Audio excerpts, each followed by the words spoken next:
안녕하세요. DJ 라니입니다. 오늘의 사연 시작해 보겠습니다. 제가 남편을 처음 만났을 때 남편은 참 좋은 사람이었어요. 콩깍지가 씌어 제 눈에만 그렇게 보인 게 아니라 주변에서 다들 입을 모아 칭찬하는 그런 남자였죠. 남편과 제가 만난 건 교회 봉사 모임에서였는데 남편은 독거 어르신들 도시락 배달을 할 때도 방문 청소를 할 때도 연탄 나르기를 할 때도 저소득 어린이 공부방 봉사를 할 때도 항상 누구보다 앞장서서 봉사하고 굳은 일을 마다하지 않는 사람이었어요. 남편이 봉사 모임의 리더였던지라 그런 남편 모습에 반한 여자들도 많았죠. 어떻게 보면 저도 그중 한 명이었고요. 사실 저희들 사이에서는 소소하게 팬들까지 생길 만큼 남편은 모임에서 우상에 가까운 존재였어요. 윤희 너무 부럽다. 오빠가 윤희한테만 자꾸 친절한 거 너희도 봤지? 그러니까 말이야. 너무 부럽다 진짜. 그런 남편이 제게 호감을 보였을 때는 다들 부러워했고 그렇다 보니 어찌나 뿌듯하고 좋던지 세상을 다 가진 느낌마저 들더라고요. 거기다 시모도 저희 교회에 다니는 분이었어요. 사실 모자가 모두 유명했죠. 원체 봉사도 많이 하고 기부도 많이 하는 분이라 다들 좋아하고 존경하는 존재였으니까요. 그러다 제가 남편과 연애를 시작하고 또 결혼까지 하게 되면서 저 역시 그들 가족의 일원이 됐다는데 자부심까지 생기더라고요. 사연을 듣고 계신 분들은 그 정도로 자부심까지 느끼냐고 코웃음 치실 수도 있겠지만 사실 저한테 그건 굉장히 특별한 일이었거든요. 실은 저에게 가족은 늘 꿈이었어요. 전 엄마가 어릴 때 돌아가셨고 아버지는 어디에 있는지도 모르고 그렇게 할머니 손에 맡겨서 크다가 초등학교 4학년 때 할머니가 돌아가신 이후로는 친척들 집을 전전하면서 살았던 아픈 시절이 있었어요. 하지만 저에게도 꽃피는 봄날이 찾아왔는데요. 나중에서야 제 사정을 주변 사람들로부터 전해들은 어머니의 친구분께서 너희 어머니가 내가 어려웠던 시절에 많은 도움을 줬었다. 어머니에게 은혜를 갚는다는 생각으로 양녀로 절 드리고 싶다고 말씀하셨어요. 양부모님은 오랫동안 아이가 없었기 때문에 제가 양딸이 되자 매우 기뻐하셨어요. 덕분에 중학교 2학년 때부터는 안정적인 가정 환경에서 살게 되었지만 어린 시절의 상처는 가시지 않았습니다. 그렇다 보니 늘 결혼을 하고 싶었고 제 가정을 갖고 싶었고 제 아이를 낳아서 꼭 화목하고 좋은 가정을 만들어주는 게 꿈이었죠. 요즘 사람들의 기준에서는 좀 구시대적이고 촌스럽다고 생각될 수도 있겠지만 어쩌겠어요. 제 환경이 그랬고 제가 그런 가치관을 가진 게 잘못은 아니잖아요. 아무튼 그렇게 가족이 생긴 게 너무 감사했고 결혼을 하고서 전 인생에서 처음으로 안정감을 느끼고 있었어요. 솔직히 처음엔 좀 걱정도 있었죠. 저는 별로 잘난 것도 없고 부모님도 안 계시고 하니 혹시 그런 저를 마음에 안 차하면 어쩌나 하고 걱정도 됐으니까요. 혹시 어머님이 당신한테 무슨 말씀은 안 하셔? 나 사실 좀 걱정했거든. 사실 내가 별 볼일 있는 사람은 아니잖아. 가진 게 있는 것도 아니고 직업이 좋은 것도 아니고 게다가 가족도 없으니 교회 사람들 보기에도 그렇고 어머님 입장에선 좀 당신이 아까울 수 있을 것 같아서 말이야. 내 앞에선 그렇게 말씀 안 하시지만 혹시 뒤에서 그런 얘기는 안 하셨나 하고 내가 알고라도 있으면 좋잖아. 에이, 당신은 매일 뭐가 그렇게 걱정이야. 우리 엄마 그런 분 아니야. 앞에서나 뒤에서나 항상 당신 칭찬 많이 하셔. 걱정하지 마. 남편의 말대로 그런 제 걱정이 무색하리만큼 시모는 저한테 정말 잘해주셨어요. 사실 제가 그간 교회에서 피아노 반주를 하고 있었거든요. 이게 말하자면 제가 유일하게 잘하는 일이었어요. 어릴 때 피아노 배우기도 힘든 환경이었지만 제 재능을 알아봐 주신 선생님이 방과 후 수업에서 레슨을 따로 봐주시면서 배운 거였거든요. 그런 저를 시모는 늘 자랑하고 다니셨죠. 우리 며느리가 피아노를 얼마나 잘 치는지 교회 사람들이 다 우리 며느리 칭찬만 한다니까. 너희도 우리 며느리 피아노 치는 거 한번 들어봐야 할 텐데.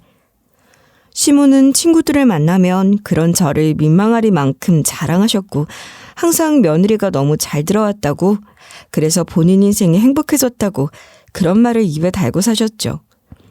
근처에 가까이 살다 보니 같이 손 붙잡고 마트도 가고 목욕도 가고 그러면서 주변에선 다들 모녀 사이 같다는 말들도 많이 했어요.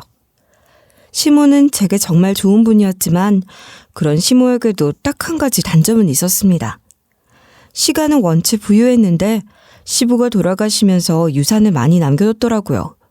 그런데 시부가 살아있을 당시에는 시부는 무척 엄격하고 검소한 성격이라 시모가 눈치를 보느라 사고 싶은 것도 못 샀는데 간섭하는 사람이 없으니 본물 터지듯 사치를 부리는 거예요. 그런데 점점 걱정이 많이 되기 시작했던 게 시가 형편이 넉넉한 걸 감안해도 사치가 좀 심하다는 생각이 드는 거예요. 뭐 명품 가방, 구두, 옷 정도 사는 거면 그냥 저도 사치가 좀 심하시구나 하고 말았을 거예요. 그런데 시모의 사치는 상상을 넘어설 수준이었고 하루는 요트를 샀다고 자랑을 하는 거예요. 아니, 요트라뇨? 갑자기 무슨 요트를 다 사셨어요? 어머님 물 무서워서 바다는 가까이 가지도 못하시고 몸도 안 담그시는 분이시잖아요. 저희 휴가 갔을 때도 물 무섭다고 가까이도 안 가셔놓고선 갑자기 무슨 요트예요, 그런 분이. 내가 영화를 보는데 거기서 여자 주인공이 요트를 탁 타고 와서 와인을 착 마시는데 그게 너무 멋있는 거야. 그래서 갑자기 꽂혀서 샀지 뭐.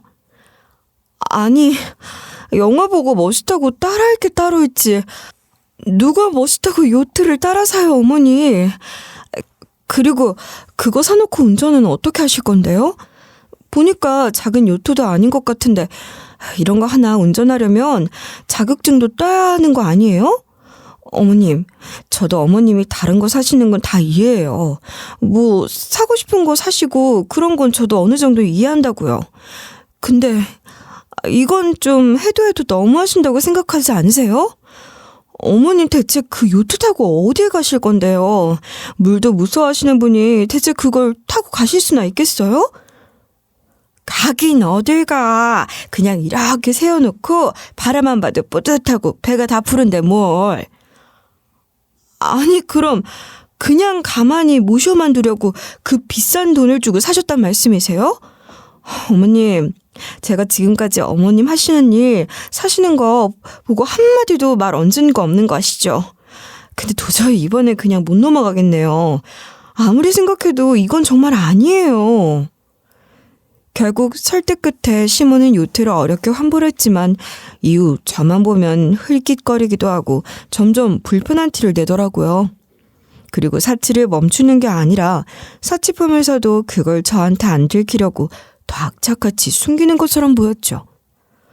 그렇다 보니 답답하고 속 터지기도 했지만 그동안 못하고 산 걸 저렇게 푸나 보다 하고 저도 최대한 이해해보려고 했습니다. 뭐 그 이후론 요트급의 말도 안 되는 사치는 없었으니까 그냥 그러려니 하고 넘어간 거죠. 물론 그래도 마음 한구석으로는 그런 시모가 답답하고 좀 한심해 보이는 건 사실이었고요. 아무튼 그 일이 있은 후 한동안은 시모와 사이가 좀 대면대면해졌었는데 그러다 다시 시모와 제가 가까워질 수 있는 계기가 생기게 됐어요. 결혼한 지 2년 만에 제가 임신을 하게 되면서 시모는 드디어 손주가 생겼다고 기뻐하면서 전처럼 저에게 신경을 많이 써주기 시작한 거였죠. 태수, 네가 잘해야 돼. 임신하면 얼마나 여자가 불편해지고 희생해야 할 게 많은지 모르지? 너 명심하고 내가 여기 적어놓은 수칙들 다 잘 지켜야 돼. 안 그랬다간 내가 너 가만 안 둘 줄 알아? 알았냐? 아유, 알았어. 말로만 해도 알아들을 걸 무슨 수치까지 적어오셨어요, 그래? 많기도 하네. 먹고 싶다고 하면 새벽이라도 가서 사오라고? 이건 너무한 거 아니야? 너무하긴 임마, 당연한 거지. 윤희야, 너 뭐가 먹고 싶다 하면 절대 눈치 보지 말고 바로 이놈한테 말해. 알았지? 네, 어머니, 그럴게요. 이거 가만 보면 엄마는 내가 아니라 꼭 윤희를 딸로 두신 것 같아. 그리고 당신은 내가 좋아서 결혼한 게 아니라 우리 엄마가 좋아서 결혼한 거 아니야? 그걸 이제 알았어? 남편이 장난 섞인 질투를 할 정도로 저희는 다정한 고부 사이가 됐죠. 사치 문제만 빼면 다른 건 모두 완벽에 가까울 정도로 좋은 시모였기 때문에 저도 시모를 좀 더 이해하기로 마음먹었어요. 그러다 하루는 시모가 임신에 힘들어하는 제게 맛있는 걸 해주겠다고 집으로 불러 같이 밥을 먹은 뒤 제가 시모한테 물었어요. 저 어머님한테 궁금한 거 있어요. 그게 뭐니? 저기 어머님은 저한테 왜 잘해주세요? 그게 무슨 소리니? 왜 잘해주냐니? 우리 며느리니까 당연히 잘해야지. 사실 저 처음엔 좀 걱정했거든요. 솔직히 태수 씨 저보다 훨씬 좋은 여자 만나 결혼할 수도 있었잖아요. 이런 부잣집에 이 정도 재력에 태수 씨는 눈독 들이는 사람들도 많았고 인기도 많았고 근데 저같이 별 볼 일 없는 며느리 만난 것도 별말 안 하시고 저 왜 그렇게 예뻐해 주시고 잘해 주시는 건지 사실 전 아직도 잘 이해가 안 가요. 시모는 골똘히 생각에 잠겨있더니 앨범을 꺼내와 제게 보여주더라고요. 오래된 낡은 앨범이었죠. 너 우리 태수 어릴 때 사진 제대로 본 적 없지? 우와, 이게 태수 씨예요? 너무 귀엽다. 여긴 어머님이시고 이분이 아버님이셨군요. 태수 씨랑 많이 닮았어요. 근데 이 여자아이는 누구예요? 내 딸이야. 네? 딸이라고요? 시모에게 딸이 있었다니 전혀 들은 적 없던 얘기라 당황스러웠고 시모는 말을 이어나가기 시작했습니다. 사실 그동안 말 못했지만 나한테 딸이 하나 있었어. 태수 동생이었지. 그 애를 초등학생 때 사고로 잃었다. 충격적인 얘기였어요. 연애 때는 물론이고 2년 남짓 되는 결혼 생활 동안 남편은 제게 단 한 번도 동생이 있다고 말한 적이 없었거든요. 전혀 몰랐어요, 어머니. 태수 그 애도 희수 얘긴 잘 안 할 거야. 우리 딸 이름이 희수였다. 그 애 잃은 게 태수한테도 보통 트라우마는 아니었으니까. 시모는 무슨 사고였는지 어떤 일이 있었는지는 자세히 말하지 않았고 굳이 저도 더 묻진 않았어요. 자식을 잃은 부모한테 그런 얘기를 꼬치꼬치 캐묻기는 좀 그러니까요. 우리 희수 보내놓고서 내 인생이 완전히 바뀌었어. 딸 앞세운 엄마가 무슨 면목이 있다고 무슨 낯짝으로 살겠니. 그냥 딱 죽고 싶은 심정뿐이더라. 그래서 한 몇 년을 그냥 넋을 놓고 지냈어. 아무 유혹도 없었고 아무런 삶의 의지도 없더라. 그렇게 한참을 힘들어하고 방황을 하던 내가 하나님을 만나게 된 거야. 하나님을 만나 내 삶의 의미가 모두 그분에게 있구나. 그걸 알게 된 이후로는 차츰 삶의 의욕도 다시 생기기 시작하더구나. 시모 말을 듣다 보니 시모가 왜 그렇게 사치품에 목을 매는지 좀 알 것도 같더라고요. 종교를 갖고도 계속 채워지지 않는 갈증과 헛헛함이 시모에겐 있었던 거였어요. 아마 자식 잃은 공허함은 그 어떤 걸로도 채워지지가 않으니까 자꾸 그런 식으로 자기를 달래려고 한 게 아닐까 그런 생각이 들더라고요. 그런 과거를 알고 나니까 시모가 참 안타까워졌죠. 사실 처음 교회에서 윤이 너 봤을 때 깜짝 놀랐어. 우리 희수가 살아있었다면 살아서 이만큼 컸다면 이런 모습이지 않을까 막연하게 상상했던 모습이 윤이 너한테 있는 거야. 게다가 나이도 우리 희수랑 똑같았지. 희수가 살아있었다면 저 아이 같았을 텐데 저렇게 밝게 빛나고 마음껏 웃고 피아노도 배우고 저 하고 싶은 것 하면서 살 수 있었을 텐데 그런 생각이 떠나질 않더구나. 그래서 자꾸 네가 눈에 밟혔던 것 같다. 넌 몰랐겠지만 사실은 내가 태수보다 널 먼저 찍었다. 너 몰랐지? 어머님이요? 정말요? 저 친구 어떠냐고. 내가 보기엔 아주 참하고 예쁘고 괜찮은 아가씨 같은데. 그랬더니 보는 눈이 똑같나 봐. 태수도 너한테 마음이 있는 것 같더구나. 그렇게 둘이 좋아 잘 지내다 결혼까지 하게 됐으니 내가 어떻게 기쁘지 않았겠니. 우리 이수랑 똑 닮아 예쁜 날 보면서 난 우리 딸한테 못해준 것들 다 해주는 기분으로 살아. 내가 자식을 먼저 앞세워보니 말이다, 윤희야. 가진 게 아무리 많아도 그런 게 하나도 중요한 게 아니더구나. 세상에서 제일 귀한 걸 잃어본 사람한테 다른 뭐가 중요하겠니? 네가 가족이 없든 가진 게 없든 그런 건 하등 중요한 게 아니야. 난 그냥 네가 마냥 내 딸 같고 마냥 예쁘고 그래. 아마 너도 우리 손주 태어나면 알 수 있을 거다. 그렇게 말하며 눈물까지 보이는 시모가 안쓰럽기도 하고 마음이 아팠죠. 시모에게 그 말을 듣고 저는 밤에 조심스레 남편에게 물었어요. 당신 동생이 하나 있다고 들었어. 지금까지 왜 말 안 했어? 희수 어떤 동생이었어? 나랑 동갑이었다고 하던데 사이 좋았어? 동생한테 잘해줬었어? 그러자 남편이 갑자기 정색을 하면서 전에 본 적 없는 싸늘한 얼굴을 하는 거예요. 희수에게 내 앞에서 꺼내지 마. 여보. 엄마한테서 무슨 얘기를 어떻게 듣고 왔는지 모르겠지만 내 앞에서 내 동생 얘기 꺼내지 말라고. 알겠어? 알았어. 미안해 여보. 다신 말 안 할게. 사실 그땐 너무 놀랐는데 지나고 생각해보니 내가 너무 사려 깊지 못했나 싶더라고요. 남편에게는 그 기억이 너무 아픈 상처일 수도 있는데 아무렇지 않게 헤집은 것 같아 미안한 마음도 들었고요. 그래서 괜히 죄책감도 들었죠.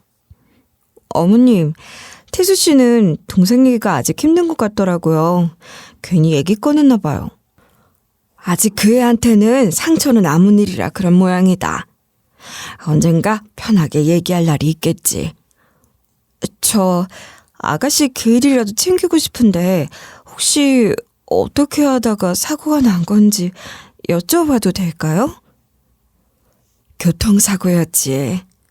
사실 그때 그 사고가 태수한테 아직 트라우마로 남을 만도 한 게 동생이랑 둘이 남겨두고 내가 외출을 했을 때 그 일이 일어났어. 그래서 아직도 태수는 그게 자기 잘못이라고 생각하는 모양이야. 그 일로 많이 힘들어 했었다. 그러니 너도 더는 묻지 말어. 언젠가 본인이 얘기해주는 날이 오겠지. 그 얘기를 들으니 더는 캐묻지 말아야겠다 싶더라고요. 그런데 며칠 뒤 남편이 잘하지 않던 술을 진탕 마시고 들어온 거예요. 대체 집에까지는 어떻게 온 건지 완전히 인사불성이 돼서는 온 동네가 떠나가라 고래고래 소리를 질러대는 통에 경비원 아저씨께서 남편을 데리고 저희 집까지 오셨더라고요. 사장님이 약주를 좀 많이 하셨네. 안방까지 모셔다 드리긴 그렇고 일단 소파에 먼저 눕혀두고 저는 가보겠습니다. 네, 너무 감사하고 죄송해요. 사실 그런 남편의 모습은 정말 처음 보는 모습이었어요. 남편은 평소 술을 전혀 안 하는 사람이었거든요. 그런데 이렇게 완전히 만취한 모습은 처음 봐서 저도 너무 당황을 한 거죠. 근데 이 남자 술 취하니 완전 딴 사람인 거예요. 소파에서 쿨쿨거리며 자던 남편은 술이 살짝 깼는지 일어났고 전 정신이 좀 드냐고 남편을 부축해 안으로 데리고 들어가려고 했죠. 그런데 이 사람이 갑자기 제 팔을 거칠게 뿌리치더니 지퍼를 내리고 오줌을 싸는 거예요. 그냥 거실 맨 바닥에. 여보, 미쳤어? 뭐 하는 짓이야? 전 기겁을 하고 말렸지만 소용이 없었죠. 소변을 보고 난 남편은 그때부터 저한테 소리를 질러대며 물건을 던져대기 시작하는데 정말 상상 이상이었습니다. 남편이 던진 꽃병이 제 팔을 스치고 지나가는 순간 와, 이러다 진짜 큰일 나겠다 싶은 거예요. 전 무서워서 남편을 피해 방으로 들어가 숨을 수밖에 없었고 남편은 그런 저를 쫓아와서는 문을 쿵쿵 두드려대면서 육지거리를 하면서 문을 열라고 고래고래 고함을 지르는 겁니다. 야, 문 열어! 안 열어? 이게 진짜 나랑 해보자는 거야? 혹시 잊으셨을까봐 다시 말씀드리자면 저는 당시 임신 중인 상태였습니다. 심지어 당시 만삭에 가까울 때였죠. 그런데 그 와중에 얼마나 겁이 났겠어요. 저 문이 열리면 어쩌나 나 진짜 끝장이다 싶어서 만삭의 몸으로 서랍을 옮겨와 문 앞에 막았고 그 안에서 덜덜 떨 수밖에 없었죠. 그런데 하필 또 급하게 피해 들어오느라 휴대폰도 가져오지 못해서 신고를 할 수도 도움을 청할 수도 없었죠. 한참을 그렇게 안에서 떨다가 어느 순간 소리 질러대던 게 잠잠해지고 아무 소리가 안 들리더라고요. 조심스레 서랍을 치우고 문을 살짝 열어보니 문 앞에서 뻗어 잠이 들어있는 거예요. 내가 참 기가 막혀서. 남은 그렇게 벌벌 떨게 만들어 놓고 자기는 태평하게 드르렁 코까지 굴더라니까요. 전 혹시 남편이 다시 깨면 큰일이다 싶어 휴대폰을 급히 가져와 방 안에서 몸을 웅크린 채 밤을 꼬박 지새웠습니다. 다음날 아침 남편은 그 자리에 그대로 일어나서는 어리둥절한 눈치더군요. 남편이 집어던졌던 물건들도 모두 그 자리에 그대로 있었죠. 여보, 이게 다 무슨 일이야? 집안꼴이 대체 왜 이래? 집안꼴이 왜 이러냐고? 그걸 몰라서 물어? 왜 그래? 설마 이거 내가 이런 거야? 기가 막혀. 어떻게 그걸 하나도 기억을 못할 수가 있어? 여보, 미안해. 아니 내가 어떻게 이런 짓을... 당신 괜찮아? 다치진 않았어? 많이 놀랐지? 당신 술버릇이 대체 그게 뭐야? 아니, 그게 대체 술버릇을 핑계로 될 수 있는 일인지도 모르겠다. 당신이 어제 나한테 어떻게 했는지 나 그거 평생 못 잊을 것 같아. 심지어 우리 뱃속에 아이까지 위험할 뻔했다고. 어떻게 술 취했다고 그렇게까지 딴 사람이 될 수가 있어? 나 솔직히 이제 당신 못 믿겠어. 그러자 남편은 무릎까지 꿇고는 제게 빌어대기 시작했어요. 여보, 나 절대 그런 사람 아니야. 정말 어제는 내가 대체 왜 그랬는지 모르겠어. 하지만 앞으로 다신 이런 일 없을 거야. 진짜야. 내가 약속할게. 내가 그 말을 어떻게 믿어? 어제 당신 그런 모습 다 봐버렸는데 앞으로 내가 대체 어떻게 당신을 믿고 살겠어. 술 취했다고 그렇게 말도 안 되는 짓을 해야 되는 당신인데 앞으로 술 또 먹으면 또 이런 일이 생길지 누가 알아? 아니야. 나 술 잘 마시지도 않지만 전에 한 번도 이런 적 없었어. 실은 잊고 있던 트라우마가 올라와서 그래서 그랬던 것 같아. 당신이 얼마 전 죽은 내 동생 얘기했었잖아. 그게 나한테 너무 힘들고 지우고 싶은 기억이었거든. 그때 그 기억이 나도 모르게 갑자기 살아나고 그게 너무 괴로워서 그래서 한참 동안 안 하던 술도 마시고 나도 모르게 이성을 잃어버렸던 것 같아. 하지만 다시는 그런 일 없을 거야. 그러니까 제발 나 한 번만 믿어주라. 여보, 이따 산부인과 가서 검진도 같이 받자. 그리고 당신이 원하면 내가 뭐든 다 할게. 상담도 받고 다 할게. 일단 당신은 안정부터 취해. 조금 이따 같이 병원 가보자. 내가 이것만 얼른 치울게. 그동안 조금만 앉아있어. 남편은 저더러 자기를 한 번만 믿어달라고 했지만 그게 옳은 일인지 헷갈리더라고요. 아무리 제가 가정을 중요하게 생각하는 사람이긴 하지만 그래도 저도 들은 게 있잖아요. 폭력적인 사람은 고쳤을 수 없다는 얘기를 귀에 닳도록 들어왔고 과연 남편이 달라질 수 있을지도 모르겠더라고요. 전 어제 그 악몽 같았던 일들을 다 잊고 없었던 일로 만들 수는 없다고 생각했고 결국 시모를 찾아갔어요. 제겐 친정이 없으니 시모에게라도 가서 다 얘기를 하기로 한 거죠. 그런데 시모의 반응은 예상과 달랐어요. 우리 태수가 그런 짓을 했다고? 믿을 수가 없구나. 우리 애가 그럴 애가 아니야. 내가 아들을 모르겠니? 한 번도 그런 식으로 말썽을 일으킨 적도 없고 술 취했다고 흐트러진 적도 없는 아인데 아마 그의 말이 맞을 거다. 네가 트라우마를 건드려 놨으니 잠시 정신이 나가서 그런 걸 거야. 그러니 이번 한 번은 네가 좀 이해를 해주면 안 되겠니? 하지만 어머니, 어제 어머님이 그 현장을 못 보셔서 그래요. 집에 있는 온갖 물건들을 다 집어던지고 함부로 욕을 하고 정말 평소에 태수 씨가 아닌 다른 사람이었다고요. 그래, 알겠다. 네 말은 믿음아. 하지만 그렇다고 이 일 하나로 이혼을 할 생각이야? 애도 곧 태어날 텐데 정말 이혼까지 결심하는 거니? 네?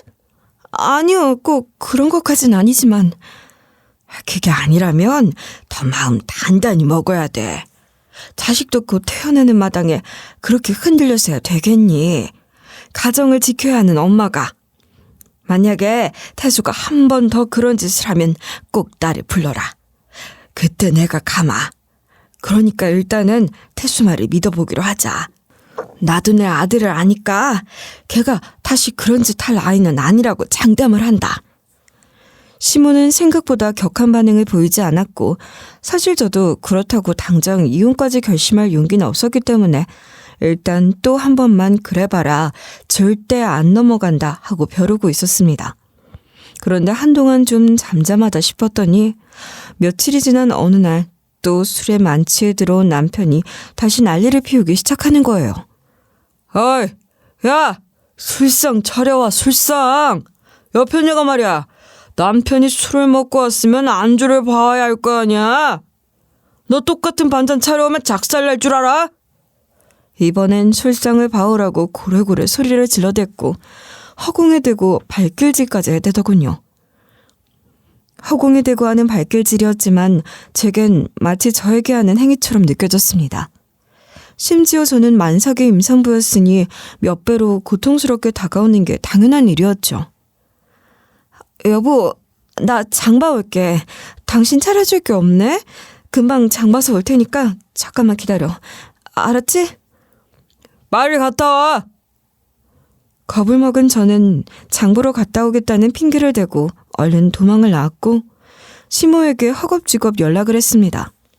만취한 남편은 사리 분별이 안 되는지 한밤중에 장 보러 나간다는 제 변명을 믿더군요. 시모는 제 말을 듣고는 깜짝 놀라 당장 달려오겠다고 하더군요. 그렇게 저는 시모와 함께 집으로 들어갔고 남편은 거실에서 코를 드르렁드르렁 골고 자고 있더라고요. 아니, 애가 피곤해서 자고 있는데 넌 무슨 난리를 피운다고 그러니? 네가 또 오해를 한 거 아니야? 어머님, 오해라뇨. 제가 그 상황을 무슨 오해를 하겠어요. 그리고 이렇게 가만히 잠만 자고 있었으면 어머니께 연락을 왜 했겠어요. 잠시 기다려보세요. 이러다 또 일어나서 무슨 난리를 피울지 몰라요. 방에 들어가 계셔보세요. 분명 좀 있으면 다시 일어나서 망나니 짓을 해댈 테니까요. 그래, 알았다. 무슨 망나니 짓을 한다고 그러는지 참. 그렇게 시모는 방으로 들어가 기다렸고 제가 부스럭 소리를 내자 남편은 잠에서 다시 깨더군요. 그렇게 깨어난 남편은 언제 잠들었었냐는 듯 다시 미친놈처럼 지랄을 해대기 시작했죠. 어디 갔다 이제 와서 굼뜨게 이 지랄을 하고 있어? 어머니! 어머니!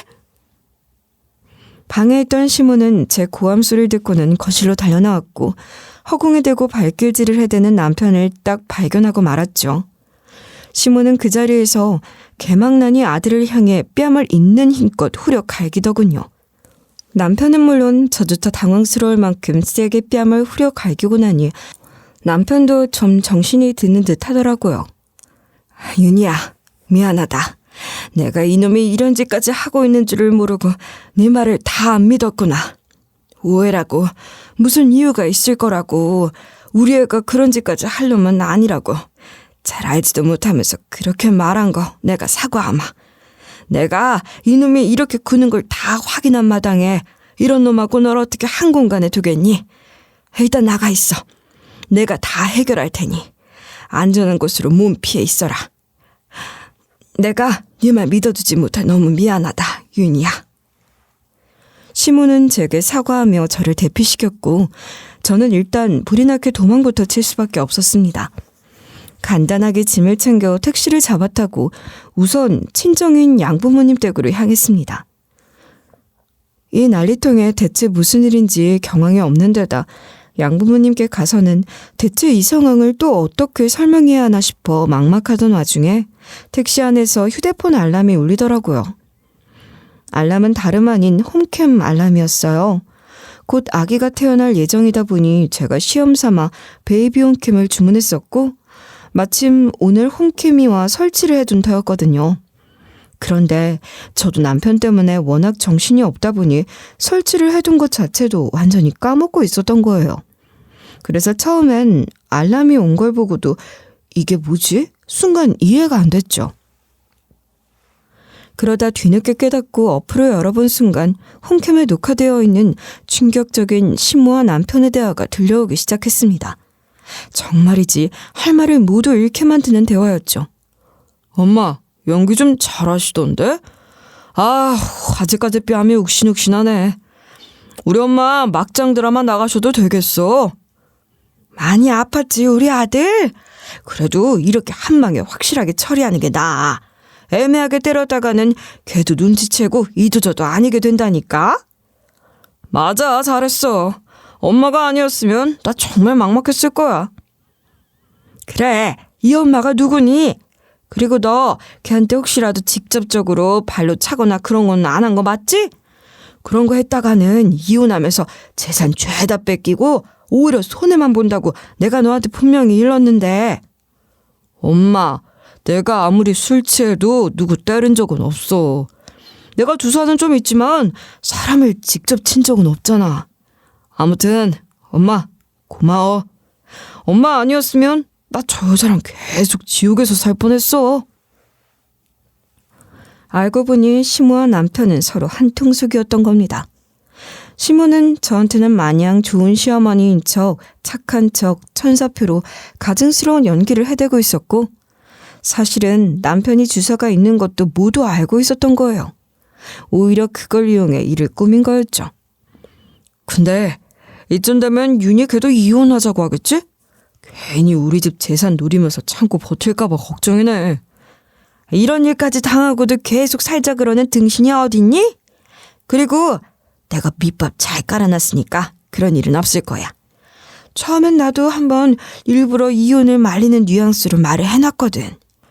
근데 네 실체를 보고 난 친엄마까지 나서서 말린다. 이러면 그게 얼마나 심각한 문제겠어. 그럼 그냥 위조를 약간 떼주고 이혼해버리면 그만이야. 어차피 너희 아빠가 유산 남겨둔 게 한두 푼이 아닌데 이렇게 위자료 몇 푼으로 때우는 게 훨씬 낫다. 너 며느리한테 재산 다 뺏기고 싶어?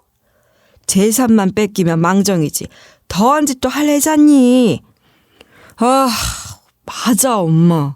나중에 뒤통수 맞아서 내 인생 흔들리느니 차라리 위자료 몇 푼 쥐어주고 쉽게 처리하는 게 맞지. 역시 엄마가 현명하네. 뭣도 가진 게 없는 애가 집에 들어왔으니 얼마나 눈에 불을 켰겠어. 그러다 애까지 가졌으니 이제 이 집안 거 다 지 거다 생각하고 욕심을 부려들 텐데 그걸 어떻게 봐 내가? 이게 다 네가 처신을 제대로 못한 탓이야. 내가 그렇게 애 안 갖게 하도록 얼마나 조심하라고 일렀건만. 아휴, 애는 좀 더 늦게 가져도 된다고 했잖아. 대체 왜 그렇게 서두르는 거야? 그년이 낳은 자식한테까지 우리 집 재산이 가잖니. 그럼 그 점을 이용해서 너를 더 휘두르려고 들 텐데. 아우 아까워라 내 재산. 시모는 그러니까 애초에 제가 마음에 든 것도 아니었었던 모양이에요. 시부가 남기고 간 재산을 저와 나눠야 하는 것도 고가운데 곧 태어날 손주한테까지 나눠야 한다고 생각하니 눈이 확 돌았던 거죠. 애초에 아이 가진 걸 기뻐하는 척한 것도 모두 연기였던 거예요. 가뜩이나 사치스러운 시모이다 보니 아마 그렇게까지 했던 거죠. 그런데 제가 이해되지 않는 건 남편이었습니다. 아니, 시모야 그렇다 치고 남편은 자기 자식까지 곧 태어날 예정인데 왜 그런 일까지 벌인 건지. 남편이 왜 저랑 같이 사는 걸 지옥으로 생각하는지 또 왜 나중에 저한테 뒤통수 맞을 걸 걱정하는지 이해가 안 됐을 뿐더러 배신감도 들었습니다. 결혼 생활 내내 앞에서는 그렇게 애지중지하는 것처럼 굴고 저런 생각을 품고 어머니와 작당하고 있었다니. 그런데 둘이 한 가지 예상하지 못했던 게 바로 이 홍캠의 존재였던 거죠. 남편과 시모는 제가 홍캠을 달았는지 잘 모르거든요. 원래 남편은 집안의 대소사들은 저보고 알아서 하라고 맡겼는데다가 30일 무료 반품 서비스 제품이라 시험 삼아 써보고 별로다 싶으면 다시 반품하고 괜찮아서 계속 쓸 것 같으면 남편한테 홍캠을 달았다고 그때 말할 생각이었어요. 아무것도 모르는 시무와 남편은 자기들의 모든 대화가 홍캠에 고스란히 녹화되고 있을 거라곤 전혀 생각조차 못하고 있었던 거예요. 이 모든 사실을 알게 된 저는 집으로 다시 쳐들어갔습니다. 시모는 자기 집으로 갔는지 이미 가고 없고 남편 놈은 술이 깨서 멀쩡하게 있더군요. 여보? 왜? 술 다 깨서 다시 연기하려니까 민망해? 다시 온 거야? 왜? 내가 다시 온 게 겁나니? 혹시 너랑 이혼 안 할까봐 겁나? 그게 무슨 소리야? 무슨 소리긴. 여기 다 녹화된 너랑 네 엄마가 나눈 그 얘기하는 거잖아. 제가 거실에 설치해뒀던 홈캠을 들고 오자 남편 놈 얼굴이 하얘지더니 그걸 뺏으라고 들더군요. 야, 이거 내놔. 너 이거 뭐야? 뭐긴 뭐야. 우리 애 태어나면 봐야 하니까 설치해둔 홈캠이지. 내놔. 안 내놔? 좋은 말로 할 때 내놔라. 야! 제가 뺏기지 않으려고 안간힘을 쓰자 몸싸움까지 하려고 덤벼들었고 저는 그런 남편놈에게서 홍캠을 악착같이 사수했죠. 야, 너 그거 그렇게 악착같이 갖고 있어봐라. 그래봤자 그게 뭐 증거라도 될 줄 알아? 야, 그런 거 어차피 다 불법 녹화야. 불법 녹화로 얻은 영상은 어차피 증거로 채택조차 안 된다고. 네가 아무리 그거 지켜봤자 법정 가지? 그거 그냥 쓰레기 조각이야. 뭘 알고나 해. 아, 이걸 진짜. 그 손 가만 안 내려놔? 남편놈이 손을 올리려는 찰나 문 밖에 계시던 친정 부모님이 들이닥쳤습니다. 남편놈 친정아버지의 무시무시한 눈총을 받자 허겁지겁 손을 내리더군요. 내가 나 하나 무너뜨리라고 작정한 너랑 네 엄마 만나러 오면서 뭐 혼자 왔을까 봐? 이 모든 사실을 알게 된 저는 일단 목적지인 친정으로 가 다급하게 모든 걸 말씀드렸어요. 당연히 친정 부모님은 격렬하게 분노하셨어요. 발이 넓고 인망이 높은 저희 아버지는 이 늦은 시간에 전화를 걸어도 당장 도우러 와줄 친구도 한 트럭이었습니다. 저한테 자초지종을 들은 아버지는 바로 형사인 친구한테 전화를 걸어 이 홍캠으로 제 남편을 작살낼 수 있는지 이미 물어본 후였습니다. 제가 먼저 집으로 들어간 뒤 양아버지가 형사 친구와 대화를 끝내고 문을 열고 들어오신 거죠. 저는 양부모님들이 쉽게 들어올 수 있도록 살짝 문을 열어놓았었습니다. 자네가 법을 그렇게 잘 알아? 형사인 내 친구보다 더 잘 아나? 자네가 우리 딸한테 한 짓 듣고 바로 형사인 친구한테 이걸 증거로 내세울 수 있는지 바로 물어봤지. 산세월이 얼만데 그 정도도 내가 생각 못했을 것 같은가? 이 홈캠이 증거가 안 된다. 뭘 알고나 말해. 불법 녹화를 하려는 목적을 갖고 갖다 놓은 것도 아니고 아기가 곧 태어날 집에 홈캠을 달려있는 것도 전혀 이상한 일이 아니지. 갓난 아기가 있는 집에서 홈캠 달아놓은 집들이 한둘이 아닌데 그럼 그것도 불법 녹화인가? 그리고 그 화면에 당신네 모자만 찍혔어? 여기 우리 딸도 번듯이 다 찍혀있다고. 그러니 불법 영상이 아니지? 그래, 당신이 아무리 우겨봤자 소용없어. 우린 이 증거를 경찰한테 꼭 제출할 거니까. 저는 남편 앞에서 선전포고를 하듯 홈캠 녹음본을 틀어놨습니다. 그러자 남편은 마치 억울하다는 듯 말했습니다. 난 억울해. 네가 먼저 나 이용하려고 한 거잖아. 날 사랑하지도 않으면서 돈 보고 결혼한 거잖아. 네가 먼저 나한테 나쁜 맘 품지 않았으면 내가 이렇게까지 할 일도 없다고. 내가 무슨 돈을 보고 결혼을 했다고 말하는 거야. 돈 보고 결혼했으면 이렇게 살지도 않아. 재산 흥청망청 쓰면서 사치 부리며 살겠지? 당신 어머니처럼. 거짓말하지 마. 다 증거 있어. 사진까지 받았다고. 남편은 휴대폰에 저장된 사진을 저한테 내밀었어요. 사진 속에서 저는 친구와 함께 팔짱을 끼고 있었어요. 이 사진이 뭐? 이게 왜 내가 돈 보고 결혼했단 증거야? 당신 남자 있잖아. 그리고 이 남자랑 한통속이 돼서 우리 집 재산을 빼앗을 계획을 세우고 있다는 거. 증거가 있는데 발뺌할 셈이야? 이미 조사 다 끝냈어. 우리 엄마가 다 말해줬다고. 알고 보니 남편은 시모가 준 사진을 보고 제가 바람핀다고 믿고 있었습니다. 사진 속 친구를 남자로 착각한 거죠. 친구 현정이는 무명 연극배우였는데 그때 맡은 역할이 모종의 사정으로 평생을 남자인 척하며 살아와 성 정체성에 혼란을 겪는 역할이었습니다. 실제로도 현정이는 남자 같은 복장이 무척 잘 어울리는 편이었습니다. 현정이는 여고 시절에 바지를 입고 머리를 짧게 하고 다니면 지나가는 사람들이 남학생으로 착각했을 정도였습니다. 비록 무명이긴 하지만 연기에 진심인 친구는 역할을 할 때마다 강하게 몰입하는 편이었는데요. 일부러 그 연극을 할 동안 남자처럼 하고 다니면서 자기가 맡은 역할의 심리를 파악하고자 했습니다. 게다가 제가 기억하기로는 현정이가 공연이 끝나고 바로 만난 거라 무대 분장도 들어가 있어서 더더욱 남자 같았거든요. 현정이는 한창 연극으로 바쁜 시기에는 가끔 이렇게 무대 복장 그대로 저를 보러 나오는 경우도 있었습니다. 현대극 같은 경우는 일상적인 복장을 입고 연기하니 무대 의상을 굳이 갈아입을 필요성을 못 느꼈던 거죠.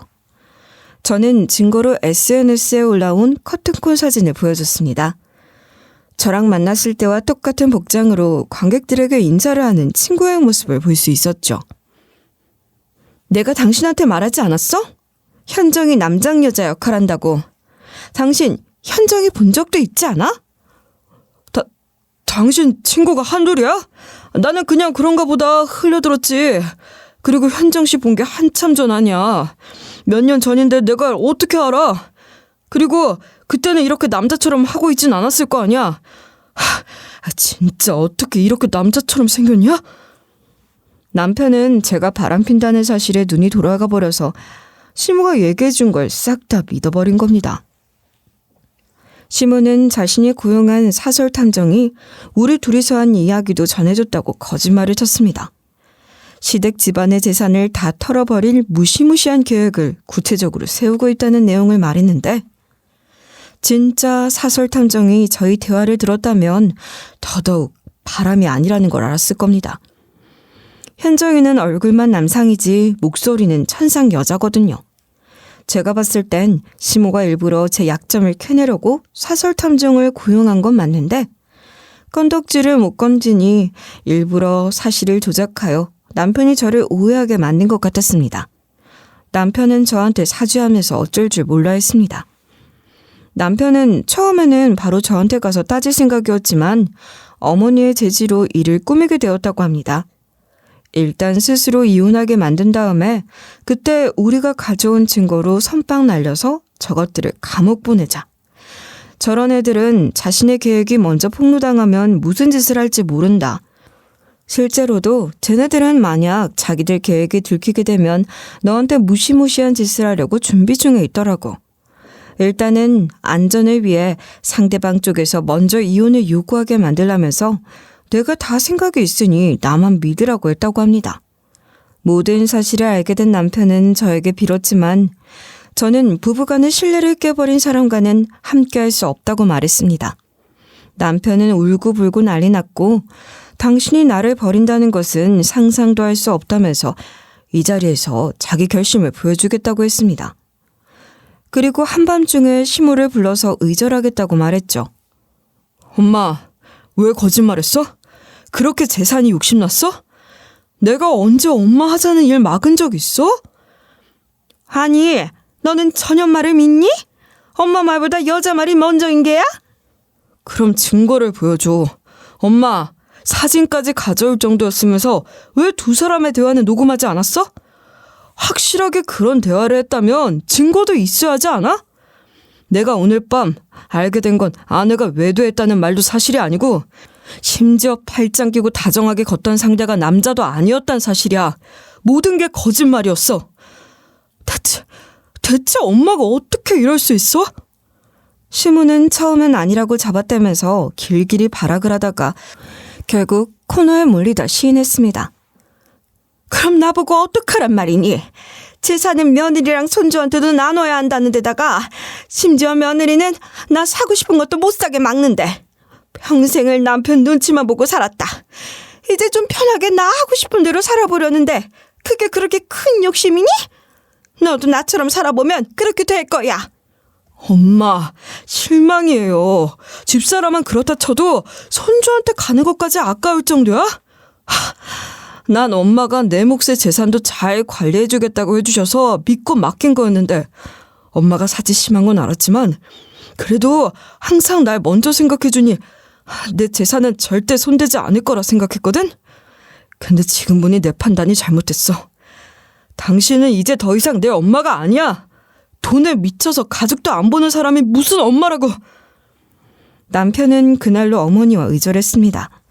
열받은 남편은 본인 몫의 재산을 내놓으라고 말했지만 시어머니는 주지 않고 버티려고 했습니다. 결국 유류분 소송까지 걸었죠. 저는 이것들이 개싸움을 말든 이혼소송을 진행했습니다.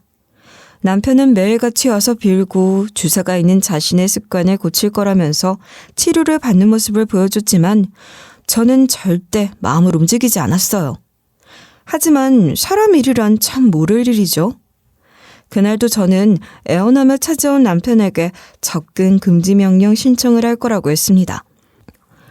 그리고 남편을 뿌리치고 횡단보도를 건넜는데 어떤 차가 저에게 돌진을 하는 겁니다.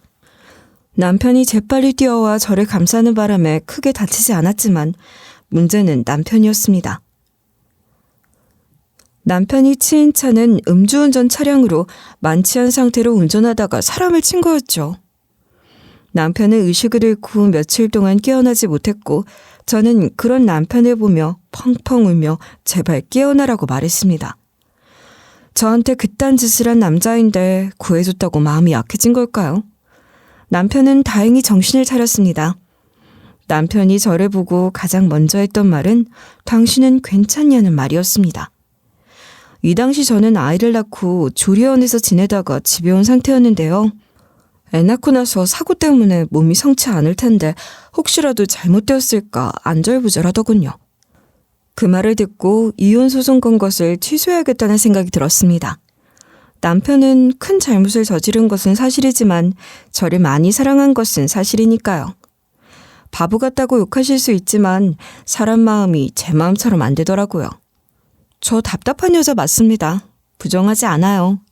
하지만 결혼을 해보신 분들 중 제 말에 공감하시는 분들이 있을 거예요. 미운 놈은 떡 하나 준다고 끌어안고 사는 심정 말이에요. 확 이혼하고 싶다가도 그래도 나를 위해 희생하는 모습을 보면 한 번 더 참아봐야지. 이런 마음 말이에요. 저는 마지막으로 다시 남편에게 기회를 주기로 했고 결국 남편과 다시 합쳤습니다. 남편은 어머니와의 소송에 승소를 해서 받아야 하는 몫을 챙겼고 저에게 심한 주사를 고치겠다고 치료받겠다고 한 약속도 지켰습니다. 그 뒤로는 술은 입에도 안 됩니다. 태어난 아기와 저를 위해 정직하게 살 거라고 다시 또 주사를 부리면 모든 재산을 주고 이혼하겠다는 각서까지 썼어요. 이렇게 저는 다시 남편과의 사이를 봉합했습니다. 시모는 어떻게 되었냐고요? 그 뒤에 시모는 여전히 과할 정도로 사치스럽게 생활했습니다. 쓸 줄만 알지 돈을 어떻게 불리고 재산을 유지하는지 1도 몰랐던 시모는 결국 재산을 모두 탕진하고 빚더미에 앉게 되었어요. 저희에게 찾아와서 생활비라도 도와달라고 애원했죠. 제발 조금이라도 도와줘. 많은 돈은 필요 없어. 이번 달 밀린 대출 갚을 돈이라도 아니면 생활비라도 100만 원만. 어머니, 저번에도 말씀드렸지만 더 이상 찾아오지 않으셨으면 합니다. 계속 이러시면 저희도 어머님이 우리 가족에게 접근 못하도록 법적으로 조치를 취할 수밖에 없어요. 저희는 아예 다른 곳으로 이사를 갈 생각이고 또 시모가 온다면 접근금지 명령 신청도 고려해 볼 생각입니다. 시모와 이렇게 된 게 씁쓸하기도 하지만 지난 과거를 생각해봐야 소용없겠죠. 저는 이제 앞만 보고 우리 가족의 행복을 기원하며 씩씩하게 살아갈 예정입니다.